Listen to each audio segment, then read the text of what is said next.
Rajkot gaming zone अग्निकांड में अब तक 28 लोगों की जान जा चुकी है। एसआईटी जांच कर रही है, लेकिन इस बीच गुजरात हाईकोर्ट ने स्वतः इस मामले का संज्ञान लिया है और संज्ञान लेते हुए इस घटना को मानव निर्मित आपदा करार दिया है, man made disaster. Gujarat high court ने हैरानी जताते हुए कहा है कि बिना किसी अप्रूवल के यह चल कैसे रहा था, कोई पूछने वाला नहीं है। हाईकोर्ट में नाराजगी प्रकट की है और जानकारी के मुताबिक गेमिंग जोन के पास फायर एनओसी नहीं था और ना ही फायर सेफ्टी के कोई उपाय थे। खबर यह भी है कि कभी फायर एनओसी के लिए अप्लाई भी नहीं किया गया था। अब सवाल बहुत सारे हैं, जब अप्लाई भी नहीं किया गया था, एनओसी भी नहीं था, तो फिर मिलीभगत कैसे थी? किसी की नजर इस पर गई कैसे नहीं थी? अगर गई तो ये क्या मिलीभगत है? अब तक 2 लोगों को इस मामले में गिरफ्तार किया जा चुका है। इसमें गेमिंग जोन के मालिक, मैनेजर शामिल हैं, जबकि 4 लोग अब फरार हैं। फिलहाल 6 तस्वीरें गेमिंग जोन में जब आग लगी किस तरह की ये तस्वीरें थी, भयावह तस्वीरें। आग की लपटें और काले धुएं का गुब्बार जो है आसमान को चूमती हुई ये तस्वीरें आप देख सकते हैं। फायर एनओसी तक नहीं था। सभी गेमिंग जोन को बंद करने का आदेश, एसआईटी गठित, मातम में बदल गई खुशियां। विपक्ष ने इसको लेकर सवाल भी खड़े किए। आरपी के अंदर गेमिंग जोन के अंदर जो बना है उसके अनुसंधान में आज राजकोट तालुका पुलिस स्टेशन के अंदर आईपीसी 304, 308, 337, 338, 114 मुजब 6 आरोपियों के ऊपर गुनाह दाखिल किया गया है। उसमें से 2 आरोपियों को अभी पुलिस ने अरेस्ट किया हुआ है। बाकी 4 आरोपियों के लिए स्पेशल क्राइम ब्रांच की टीम काम करी रही है कि बाकी आरोपियों को जितनी जल्दी से जल्दी हम पकड़ सकें और एफएसएल की टीम के साथ मिलकर जितने भी वैज्ञानिक पुरावा इकट्ठे करने हैं वो इकट्ठे करने की कोई प्रयास चालू में है। हमारा प्रयास रहेगा कि जितनी से जल्दी के जल्दी हम लोग इस केस की इन्वेस्टिगेशन पूरी करके इसका चार्जशीट कर दें। स्पेशल पीपी की निमन के लिए गृह विभाग को अर्जी कर दी गई है, उनका भी आज शाम तक या कल तक सुबह तक निमुख हो जाएगी। तो राजकोट गेमिंग जोन आने वाले कस्टमर्स के लिए कंपनी ने कुछ नियम और शर्तें बना रखी हैं। हर ग्राहक सहमति पत्र पर दस्तखत करवाया जाता है उससे। सहमति पत्र पर क्या लिखा है देखिए जरा। अब देखिए इसमें हेडर पर अगर नजर डालें आप तो किसी भी तरह के नुकसान पर क्षतिपूर्ति के दावों से मुक्ति का समझौता पत्र है। जवाबदेही, मुक्ति शर्तें। टीआरपी गेमिंग जोन इसका नाम है। हादसे की जिम्मेदारी अभी तक नहीं, नुकसान हुआ तो भरपाई भी होनी चाहिए। तो समझौते की पहली लाइन यही है कि आप किसी भी स्थिति में कंपनी के खिलाफ मुकदमा करने के अधिकार का त्याग करते हैं। मतलब आपको जान माल का नुकसान हो जाए तो कंपनी पर केस नहीं बन सकता, नहीं कर सकते। कुछ हाईलाइटेड पॉइंट्स हमने नोट किया है। देखिए, मृत्यु हो गई यानी जान चली गई तो कंपनी की जिम्मेदारी नहीं है, यानी सीधा पल्ला झाड़ा, कोई एनओसी नहीं है, फिर भी ये किस तरह से चल रहा है। अब एक्टिविटी के दौरान आपके साथ कोई अनहोनी हो जाए, हादसा हो जाए तो कंपनी जिम्मेदार नहीं मानी जाएगी, लेकिन एक्टिविटी के दौरान कंपनी का कोई नुकसान हो जाए तो आपको भरपाई करनी पड़ेगी। खेल है, कुल मिलाकर हर स्थिति में जानमाल की स्वयं रक्षा करें। यानी कहते हैं कि सवारी स्वयं ही अपने जान की जिम्मेदार है। अतुल का रुख करेंगे अहमदाबाद, गुजरात से हमारे साथ, राजकोट से हमारे संवाददाता जुड़ चुके हैं। अतुल, हम कंपनी की शर्तें नियमित देख रहे हैं, लेकिन ये सिर्फ और सिर्फ कंपनी के हित के लिए बनाई गई हैं। ग्राहकों का क्या, कस्टमर जो जा रहे हैं, नतीजा हम देख पा रहे हैं 28 लोगों ने दम तोड़ दिया है, जिसमें 9 बच्चे शामिल हैं। क्या एक्शन लिया जा रहा है अभी तक मुख्यमंत्री की तरफ से, राज्य सरकार की तरफ से क्या एक्शन देखने को मिला है आपको?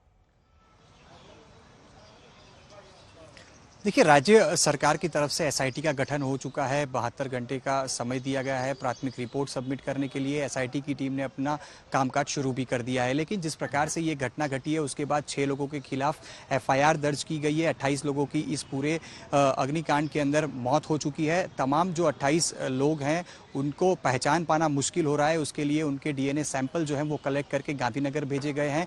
तमाम जो लोग हैं डीएनए सैंपल के रिपोर्ट का इंतजार कर रहे हैं, जिसके बाद जो कोई अपने परिवार से मिसिंग है, जिन किसी का डेड हुआ है, उनकी पहचान की जा सके और डेड बॉडी उनको सौंपी जा सके। लेकिन अभी तक की जो कार्यवाही हुई है, अगर उसकी बात की जाए तो भूपेंद्र पटेल खुद सीएम भूपेंद्र पटेल खुद राजकोट पहुंचे, गृह राज्य मंत्री हर्ष संघवी खुद राजकोट पहुंचे और इसके बाद बाद जिस प्रकार से थोड़ी देर पहले राजकोट के पुलिस कमिश्नर ने भी एक प्रेस कॉन्फ्रेंस करके जानकारी दी है कि 6 लोगों के खिलाफ जो कार्यवाही है वो की जा रही है, जिसमें से 2 लोगों को अरेस्ट किया गया है, 4 लोग फरार हैं। क्राइम ब्रांच को जिम्मेदारी सौंपी गई है आगे की पूरी छानबीन करने के लिए। लेकिन सबसे बड़ी बात यह है कि एनओसी इस पूरे घटनाक्रम में फायर एनओसी जो कि बहुत जरूरी थी वो नई गेमिंग जोन की तरफ से नहीं ली गई थी। और यही सवाल जब पुलिस कमिश्नर को पूछा भी गया था तब उन्होंने कहा कि अतुल, आप हमारे साथ जुड़े रहिए, आपका हम दोबारा रुक करते हैं। लेकिन सिर्फ 6 ही लोग जिम्मेदार कैसे हो सकते हैं? बाकी के जो अधिकारी जिन पर जिम्मेदारी होगी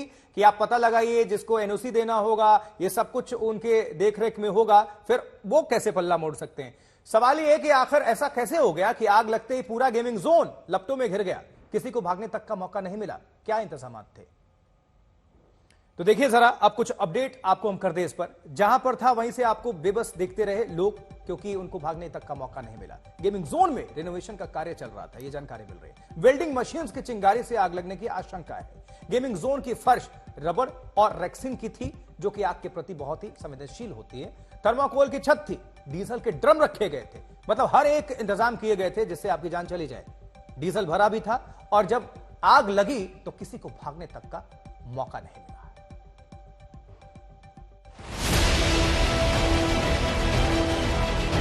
राजकोट के गेमिंग जोन में जब आग लगी तो किसी को भागने तक का मौका नहीं मिला।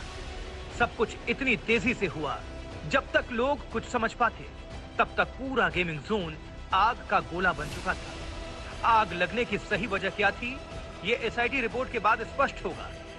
लेकिन चश्मदीदों और मीडिया रिपोर्ट्स की माने तो आग वेल्डिंग मशीन की चिंगारी से लगी। गेमिंग जोन में रिनोवेशन का काम चल रहा था।